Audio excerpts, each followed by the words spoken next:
In the small, mist-enshrouded town of Raven Hollow, legends whispered of the old Wilkerson house perched atop the canyon.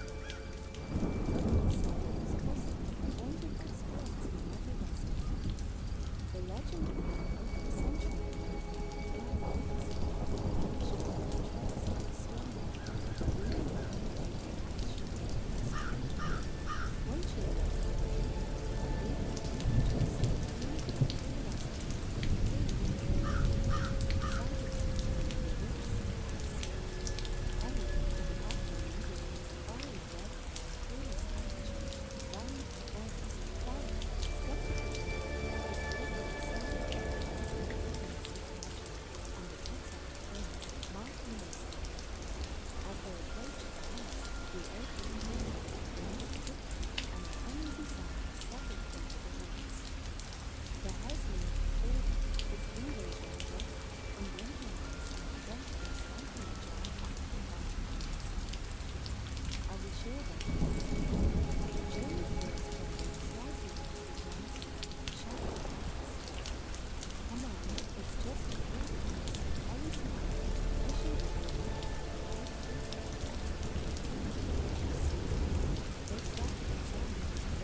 Their house was unnervingly silent. Each step they took seemed to be absorbed by the thick, dusty air.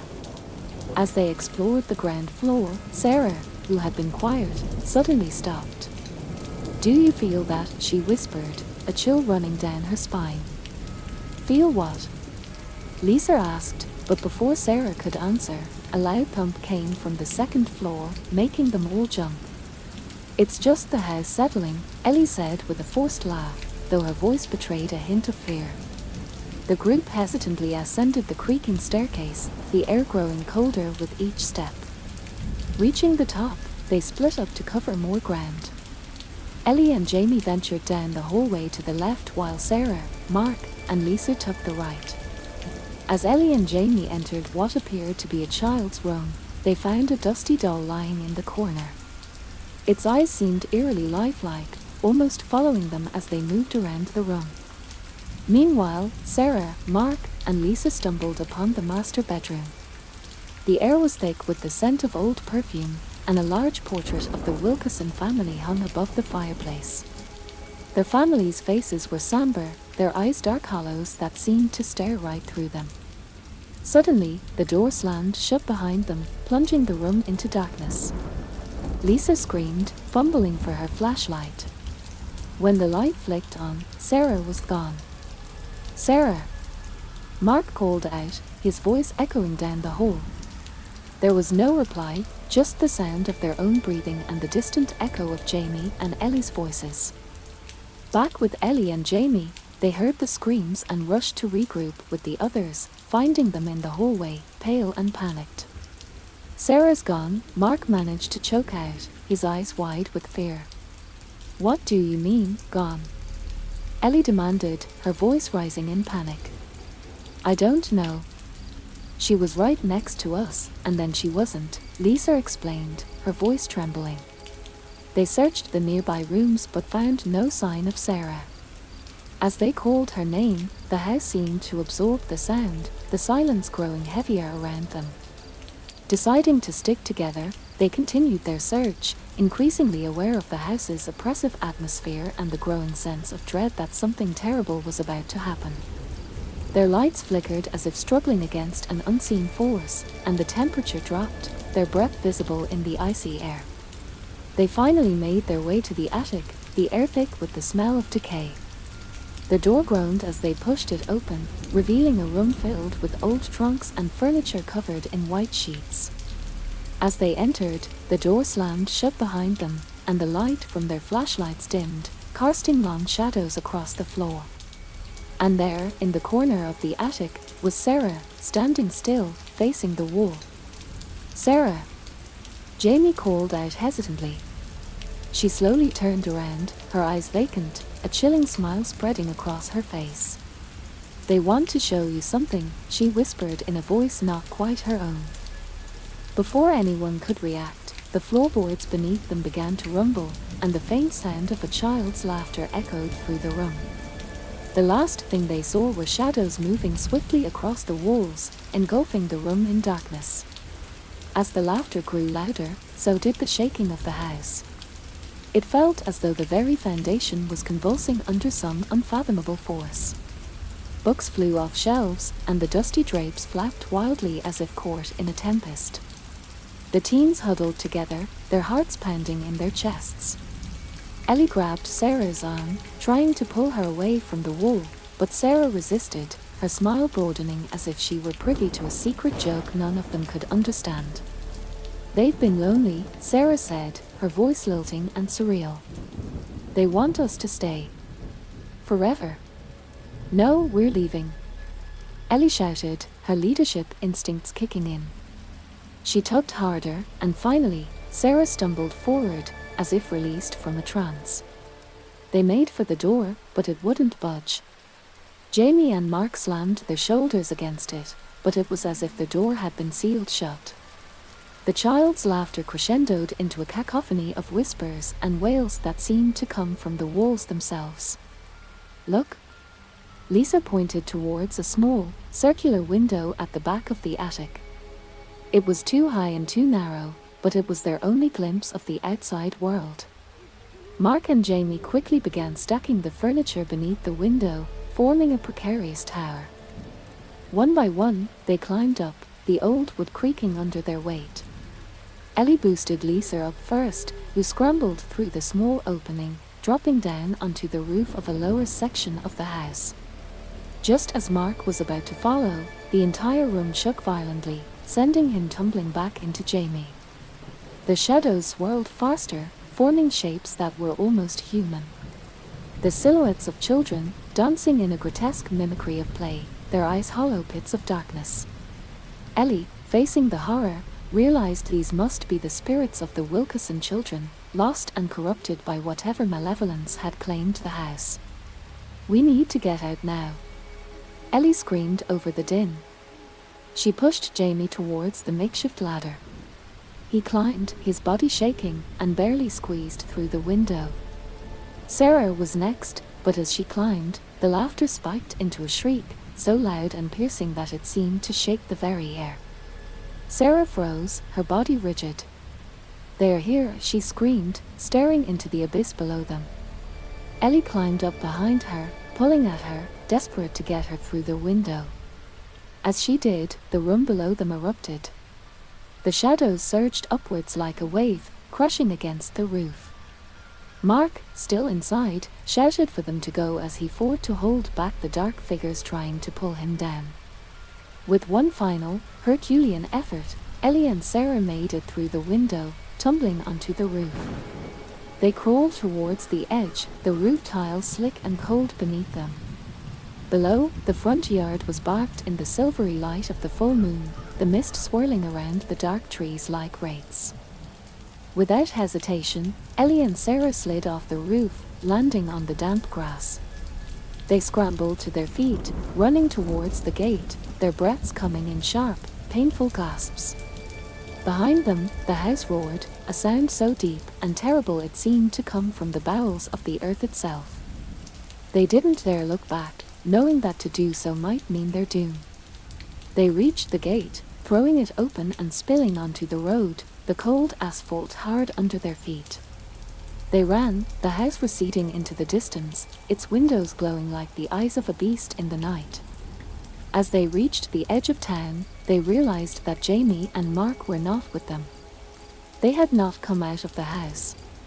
Ellie's heart sank as she looked back towards the hill, the silhouette of the old Wilkerson house etched against the night sky, its secrets contained for now, but always waiting. Breathing heavily, they stopped, their minds racing with fear and confusion. What had happened to Jamie and Mark? Were they still alive? Could they go back for them? And what of the spirits that haunted the Wilkerson house, their malicious play far from over?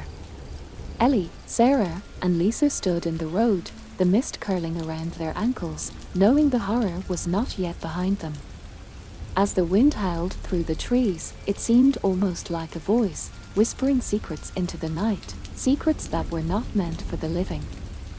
The story of Raven Hollow was far from finished. The darkness had merely retreated, biding its time, waiting for the next unwary soul to cross the threshold of the old Wilkerson house. Ellie, Sarah, and Lisa, their bodies trembling from fear and cold, made their way into the heart of Raven Hollow, the eerie silence of the town echoing the terror they had just escaped. Their minds raced with worry for Jamie and Mark, left behind in the clutches of the dark forces that seemed to dominate the Wilkerson house. As they wandered through the deserted streets, a thick fog began to roll in, cloaking everything in a ghostly white veil. Street lights flickered as they passed, casting long, sinister shadows that danced around them, as if the darkness itself was alive. "Where can we go?" Lisa's voice cracked, her eyes wide with panic. "The police, we need to tell someone," Ellie replied, though her voice lacked conviction. The legends of the Wilkerson house were well known, and she doubted they would be believed. It was as if the house and its horrors were a malignant cancer on the town, acknowledged but unspoken. As they approached the town's police station, the building looked deserted, the front door slightly ajar. The flickering light from inside suggested a hasty departure, or worse. With each step closer, the air grew colder, the silence deeper. Ellie pushed the door open slowly, the creak of the hinges unnervingly loud in the quiet town. They entered cautiously, flashlights scanning the dimly lit interior.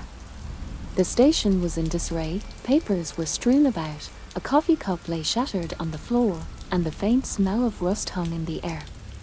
"Hello." Sarah's voice trembled as she called out, but only silence answered. They moved further inside, checking the back rooms and cells, finding them all eerily empty. Suddenly, a loud crash echoed through the building from the back. The girls jumped, turning their lights towards the noise. As they cautiously approached, they found a back door swinging in the wind, banging against the frame with each gust. "This doesn't feel right," Lisa murmured, her flashlight beam trembling. They decided to leave the station, the unsettling emptiness and the unexplained noise urging them back onto the streets. The fog thickened, now so dense they could barely see a few feet ahead. Their hearts pounded not just with fear but with the adrenaline of the unknown, their minds fraught with images of the horrors they had witnessed. As they walked, a figure slowly emerged from the fog, its form vague and shifting. They stopped, hearts in their throats, as the figure became clearer, a man, elderly and bent, his eyes a piercing blue that seemed to glow in the fog. "You shouldn't be out here," his voice was gravelly, filled with a warning that sent chills down their spines. "We need help," Ellie said, stepping forward. "Our friends are back at the Wilkerson house." The old man shook his head slowly. "You can't help them if they are in the house. You might as well consider them gone. But we have to try." Sarah exclaimed, her voice desperate. The old man looked at them, his eyes somber. "There's something evil in that house. More than just ghosts or spirits. It's a darkness that consumes all." "What are you saying?" Lisa asked, her voice barely above a whisper. "I'm saying that sometimes it's better to let the dead stay dead," he replied, turning and disappearing into the fog as quietly as he had appeared. Stunned, the girls stood there, the weight of his words settling over them like a shroud. They knew they couldn't leave Jamie and Mark, not without trying to save them, no matter the old man's cryptic warning. Determined, they turned back towards Henley Hill, the silhouette of the Wilkerson house looming in the distance, its presence like a beacon of malevolence. As they walked, the fog seemed to whisper, voices melding into the wind, words indiscernible but filled with an urgent malevolence. The closer they got to the house, the more intense the sensations became. Whispers turned to moans, the wind to cries of despair. The house itself seemed to be waiting for them, its dark windows gaping, its structure groaning under the weight of its own corrupted history. As they stepped onto the property, The temperature dropped sharply, their breaths visible in the air, and the ground beneath them felt unstable, as if it could swallow them whole. Their house's door creaked open slowly, as if it were inviting them back into its depths.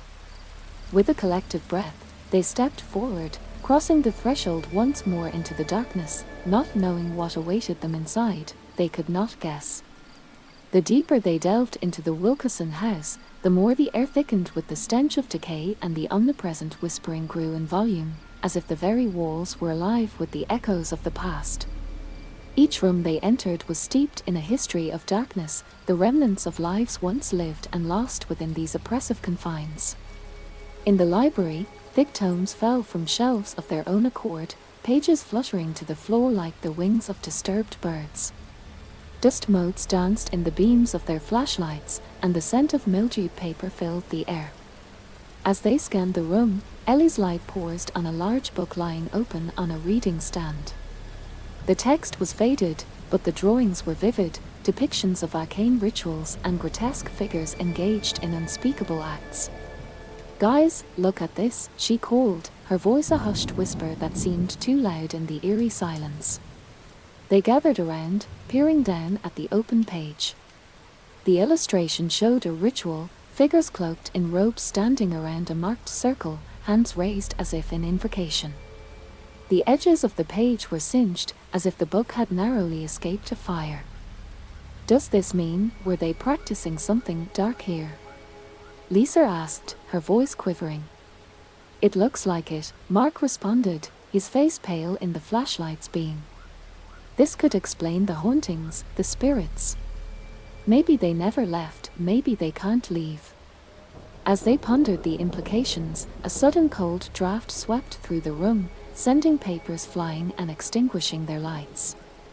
In the darkness, a low chant seemed to rise from the very foundation of the house, a sound so ancient and alien that it raised the hairs on their necks. Frantically, they worked to relight their flashlights, the small clicks of switches sounding unnaturally loud. When the lights flickered back to life, the room appeared unchanged, but the atmosphere was now charged with a palpable sense of dread. "We need to keep moving," Ellie said, her voice firm. "We find the boys, and we get out. Now." They left the library, the echo of the chant seeming to follow them as they made their way through the darkened halls. Their house seemed to stretch on endlessly, each corridor leading to another, each room more disturbing than the last. In what appeared to be a conservatory, the remains of dried plants crumbled at their touch, and the glass panes were so coated in grime that no light penetrated them. In the center of the room, a large statue of an angel wept tears of black ichor, its face contorted in a silent scream. As they passed, the statue's eyes seemed to follow them, and the air grew colder, the temperature dropping until their breath became visible. "Do you hear that?" Sarah whispered suddenly, stopping in her tracks. Listening intently, they could make out a faint sound, different from the whispers and chants, a soft sobbing, echoing through the corridors. It was a human sound, one filled with such despair that it tugged at their hearts. "It might be Jamie or Mark said, hope flickering in his voice. They followed the sound, tracing it to a door half hidden behind a fallen tapestry. Pushing it open, they found a narrow staircase spiraling downward into darkness. The sobbing grew louder as they descended, the air growing denser, almost difficult to breathe. The staircase ended at a heavy wooden door, worn by age and swollen from the damp. Mark pushed against it, his muscles straining until it gave way with a groan. Beyond lay a small, dimly lit room, candles flickering on a makeshift altar. And there, on the floor, curled into a ball, was Jamie. His body was racked with sobs, his eyes wide and staring at something they couldn't see. "Jamie!" Sarah rushed to his side, kneeling beside him. "What happened? Where's Mark?" Jamie's voice was hoarse, barely audible over his sobs. "He's gone. They took him into the walls." Their words sent a chill through them, the implication horrifying and incomprehensible. As they tried to comfort Jamie, the candles flickered wildly, casting grotesque shadows that danced across the walls. Ellie stood, her flashlight scanning the room. "We need to get out of here," she said, her voice trembling with urgency. "We can't leave Mark, but we need help. We're not equipped for this." As they helped Jamie to his feet, the walls of the room seemed to close in around them, the shadows growing darker, more menacing. The sobbing had stopped, replaced now by a low, menacing laugh that echoed through the crumbling stone. "We won't make it out if we don't stick together," Ellie said, gripping Jamie's arm. "Let's move, fast." They supported Jamie between them as they moved back towards the staircase. The laughter followed them, bouncing off the stone walls in a cacophony of eerie echoes that seemed to mock their desperation. Back through the narrow, oppressive corridors of the basement, the air felt thick, as if saturated with unspoken horrors. Shadows flickered at the edges of their vision, forms half-glimpsed that vanished when looked at directly. Their house seemed alive, its dark heart beating in rhythm with their own mounting dread. Emerging from the basement, they found the house transformed. The corridors were narrower, the ceilings lower, as if the house itself was constricting around them, trying to crush them within its aged bones. The air was cooler now, each breath a visible puff of vapor that hung in the air like a ghostly exhalation. "Keep moving," Ellie urged, her voice a harsh whisper that seemed loud in the oppressive silence. They ascended the stairs, the steps creaking ominously under their weight. At the top, the hallway stretched before them, longer than they remembered, the end lost in an impenetrable darkness that their flashlights couldn't pierce. As they made their way forward, the air grew colder, a deep chill that seeped into their bones. Their house groaned and settled around them, the sound like a sigh from some great slumbering beast. Every shadow seemed to watch them, every whisper a threat. Suddenly, the lights flickered and died, plunging them into darkness. They stood frozen, the sudden blackness complete and overwhelming. Then, one by one, their flashlights sputtered back to life, revealing a change in the environment that made their blood run cold. The walls were now lined with portraits, each depicting scenes of macabre horror that twisted the mind, landscapes of human suffering, faces contorted in eternal agony. The eyes of the painted figures seemed to follow them, their gazes accusatory, filled with an endless pain. "We're not alone," Lisa whispered, her voice barely audible. "Something's watching us." They moved faster, the feeling of being pursued growing stronger with every step. The laughter was back, now a chorus of discordant voices that seemed to come from everywhere and nowhere. A door to their left burst open as they passed, slamming against the wall with such force that the entire hallway seemed to shake. From inside, the sound of chains dragging across the floor made them stop in their tracks. Ellie shone her flashlight into the room, revealing a figure shrouded in shadows, its movements jerky and unnatural. As the light touched it, the figure recoiled, its form blurring into the darkness. "This place is a nightmare," Sarah said, her voice breaking. "We need to find a way out." They continued, passing the open door, the sound of chains receding into the distance behind them. The hallway seemed to stretch on forever, the portraits on the walls now watching them with open hostility. At last, they came to a large double door at the end of the hallway. With a collective breath, they pushed it open, stepping into what appeared to be the main living room. The room was vast, the ceilings high and adorned with an elaborate chandelier that hung motionless in the stale air. The furniture was shrouded in dust covers, and the windows were boarded up, the nails rusted and old. In the center of the room stood a grand piano, its surface dusty but intact. Without warning, the piano keys began to move, a slow, melancholic melody filling the room, the sound hauntingly beautiful and profoundly sad. They stood, transfixed by the music, the melody weaving around them like a spell. The room seemed to brighten slightly, the oppressive atmosphere lifting as the music filled every corner with its eerie song. "It's beautiful," Lisa said, her voice a whisper, "but we can't stay." As if in response to her words, the melody changed, the notes becoming discordant, aggressive. The atmosphere shifted, the brief respite swept away as the darkness deepened. The Wilkeson house was no more, but its legend would endure, whispered in the winds that swept through Raven Hollow, a story of courage, sacrifice, and the unyielding power of the human spirit to confront the unknown.